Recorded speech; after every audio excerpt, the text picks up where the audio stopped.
due respect to Mr. Haridol sir, eminent panelist, and good afternoon to ladies and gentlemen. I won't take much time, but I just want to say that the whole concept of conflict is here to stay.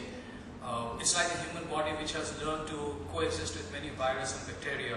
So similarly, when we talk about energy security, we can't think about as of yet of a society which would not have wars. So it's not about mitigating the conflict, it's about managing the conflicts and going on along with. Now, of course, there are certain paradigm shifts that are happening all across the world, primarily because of globalization, primarily because of economic interdependence. We see that there is a paradigm shift when it comes to the idea of conflict or the essence of conflict that is happening. You'll find that the interstate conflicts are coming down in spite of major issues that are there between India and China. And it's not just about the developed world where conflicts between states have come down. In developing and rapidly developing economies also, you'll find that in spite of unresolved disputes, they don't tend to escalate a local issue into a major war because there are economic implications involved. And it's much easier to start a war, it's much more difficult to continue with it. However, that doesn't make the world much more a safer place. You'll find, as Mr. Raza has said rightly, that it's the non-state actors and conflicts between state and the non-state actors which has been growing at a phenomenal rate. And such non-state actors, often many of whom have alleged state backing, have been resorting to major terror attacks as well as wreaking havoc, as is evident in states like Syria. So I look at it from the perspective of a 9/11 attack to the way it happened in 26/11.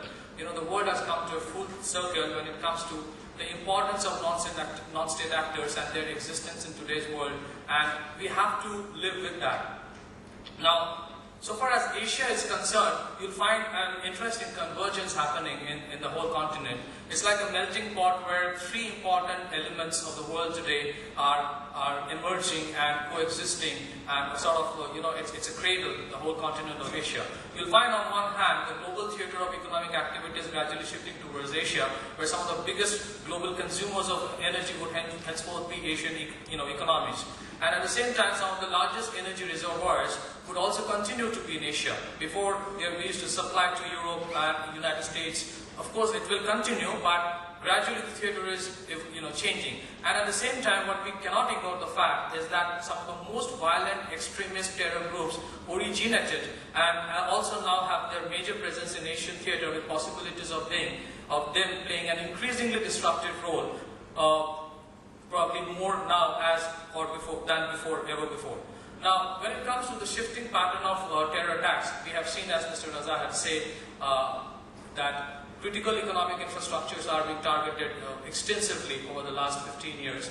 Out of that, we find that the terror organizations are not static organizations. They are also extremely sophisticated, and they realize that it is not just about having a physical destruction of an entity or an infrastructure, but about creating a ripple impact, a ripple effect across the board. And that's why hitting an energy infrastructure creates a massive ripple effect over the downstream industry that depends. If you can completely stand still the whole economy by completely destroying its energy infrastructure. So it is rightly said that for fighting a war or to be in prosperity, for both cases you require energy.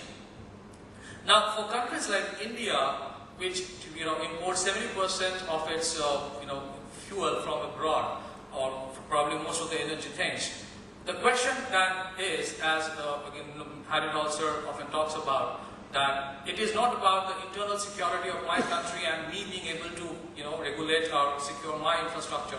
It is also the infrastructure, the energy infrastructure of the energy producing country. It is also the internal security of the transit countries through which the pipelines are coming, which is very critical to my overall infrastructure security and energy security in the long run. So I'll just take one example, as Mr. Mehra was talking about the Amenas refinery attack. I think the Al-Qaeda and its offshoot learned a lot of things when they attacked in 2006 the Pathikrit refinery.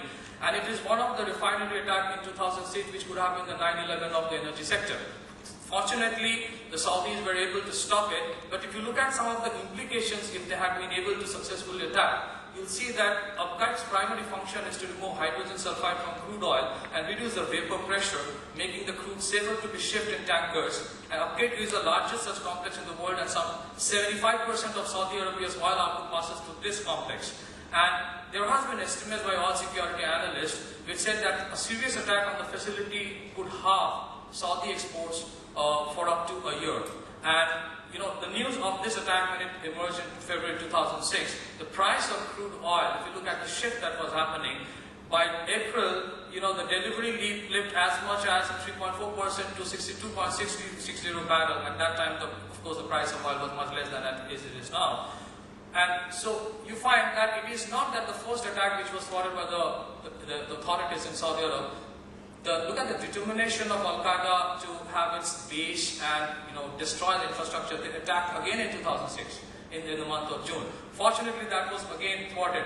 But it shows that this threat or danger is not going to go away, and neither it is that this threat exists only in Middle East. In India also, many of the refineries have been given advisory by the government that beware, because such similar attacks can happen in India as well. So whether it happens in Saudi Arabia or whether it happens in India, it's going to impact countries like India which are energy dependent. The difference probably what happened with Algeria and a country like Saudi Arabia is that probably in spite, because of the fact of more resources, they have taken far more precaution. And so far as this one is concerned, you will find that Saudi Arabia is known to ensure export security by maintaining redundancy factor in its oil system, in part as a form of indirect security against any one facility being disabled. Now when we talk about pipelines like TAPI or Iran-Pakistan-India pipeline, what if a similar attack happens there, and is there a redundancy factor? Is there a possibility, or probably I don't think as of yet there is a possibility that in spite of a terror attack on a pipeline, we will still be ensured of supply of the gas that we badly need. Now, the pipelines have always been a favorite target of terror groups, and it's not a new phenomenon. If you look at this Canal Limon pipeline, it's in Colombia. Shockingly, for the last 30 years, it has been bombed 950 times. And it has so many gaping holes in the pipeline that the Colombians call it the flute.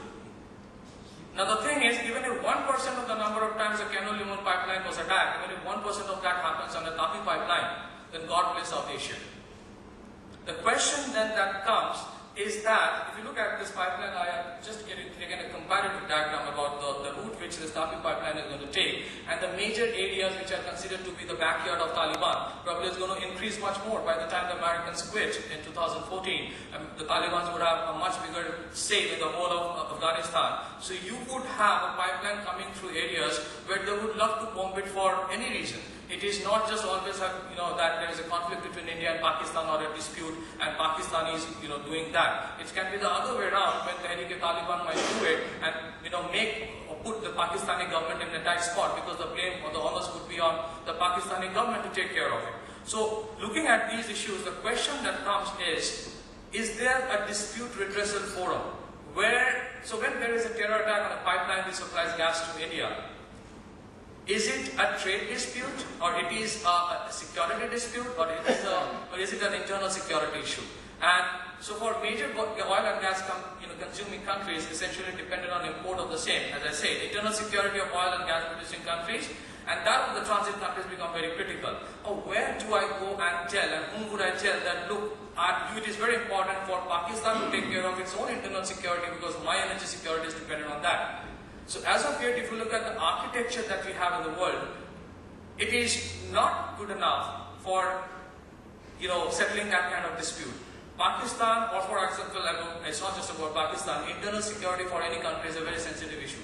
Nobody wants another country to come and intervene or advise and say that, please do this because my energy security or other things are dependent on that. So the question is, there are a lot of ambitious projects coming up of pipelines crisscrossing across the Central Asia, across the Middle East, talking about supplies. The question is, where is that regulatory forum, regulatory authority, the grid that has been made to take care of in case there is a terror attack in one of the transit countries, and both the producing and the recipient country suffers from it? Who takes responsibility of it? Where would I go and say, what is the solution? Am I going to go and have a military intervention? Because in most cases we have seen military intervention is probably not the best solution. So I think the architecture of the world has to change in certain way, because if you look at UN, if I go to UN and say that UN as of yet doesn't have a dispute redressal forum for this kind of a problem, and we have seen that if UN sends a peacekeeping force to take care of pipelines, the consequence will be as good as what happens when UN sends a peacekeeping force anywhere else. If the peacekeeping forces remain, the peace never comes over there. So the question is, when we talk about energy security, when we talk about, some countries having the energy, trying to supply to other countries, the whole world still doesn't have a regulatory forum to take care of issues that may emerge in between, especially in instance of transit countries. And that's where I think probably, if you look at, or I would rather look at this way, that in case of India, when we had a financial crisis issue in the 1990s, there was this organization IMF which intervened, and certain kind of assistance was taken from them. Of course, there were controversies as to whether we should have taken IMF help or suggestions or not. But we see in the last 20 years, India as an economy, from the verge of having a foreign exchange payment collapse. Today we have a very, very healthy balance of trade, I'm talking about the foreign exchange reserve that we have. We find that as an economy we have strengthened, and to a certain extent the credit has to go to IMF. When it comes to internal security issues of countries, is there an organization in the world which will advise? If unilaterally countries go and talk about it, nobody listens.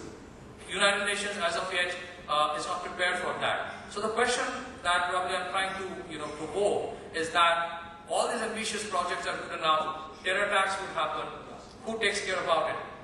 We don't have a forum or a regulatory grid as of yet to talk about. I mean, it's not that one day Afghanistan is going to have I'm sure someday in the future, long distant future, it can happen.